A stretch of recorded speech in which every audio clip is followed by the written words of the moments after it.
Investigating the effectiveness of performance analysis as a tool for enhancing player development within the Stoke City Football Club Academy.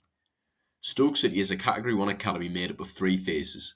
My body of research is concerned with the foundation and youth development phase, as there is currently dispute among if children within these phases should receive performance analysis feedback due to potential psychological effects harming performance levels.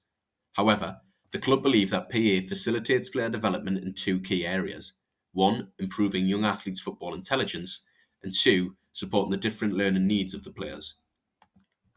As mentioned, there is growing research into the negative impact performance analysis can have on player development, such as favouring a coach-centred rather than an athlete-centred approach, over-reliance on data as a performance indicator, mounting psychological pressures for players to perform well, and focusing on short-term performance rather than long-term improvement.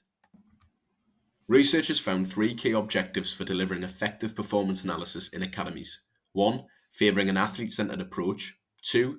Using PA to raise players' tactical and technical knowledge. And 3. Promoting problem solving in learners rather than overloading them with information, with Mason et al. Study finding that players recall on average only 50% of key messages delivered in video feedback meetings.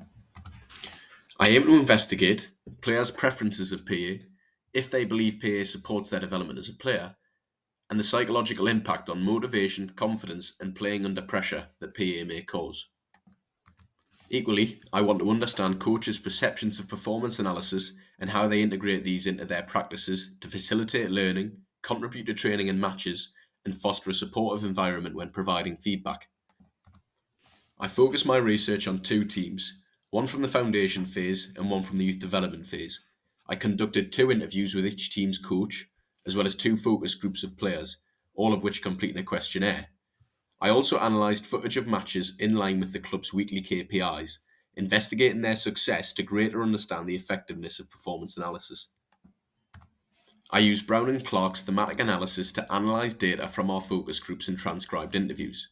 I identified key codes from the data and transferred them into common themes, as well as gather isolated quotations related to these themes. I analysed footage by coding match recordings in line with the football club's weekly KPIs using Huddle Sports Code. I coded all instances related to the KPIs and compared them across the weeks and across both teams. 12 matches were analysed, 6 from each phase across a 6-week period. Data was drawn to see if the KPI success rate increased after they were the subject of weekly performance analysis.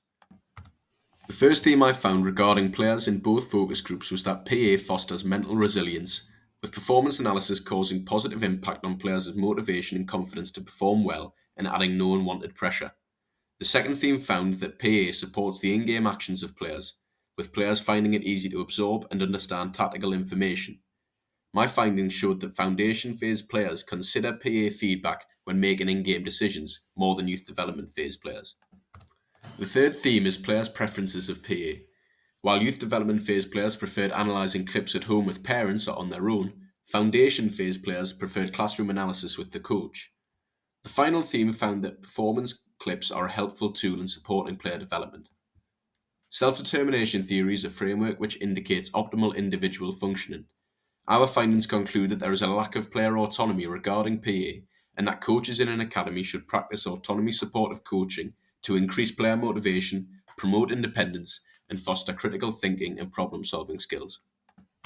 3 key themes emerged from the interviews with both coaches, one being the importance of using PA to support the diverse needs of learners. As well as this, both coaches expressed approval of the club's weekly KPIs, and finally, coaches' perceptions of PA, both emphasising its value in improving players' understanding of tactics as well as in designing training sessions.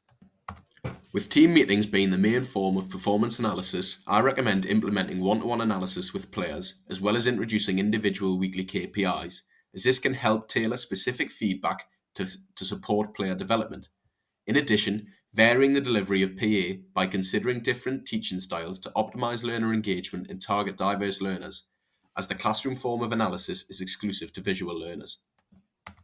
Project limitations include small sample size using only 2 out of a possible 8 teams, subjectivity of measurement when analysing footage such as coding a player's successful based on opinion, short-term data collection only across 6 weeks rather than a whole season, and lastly, potential player and coach bias in data collection to shine the club in a positive light.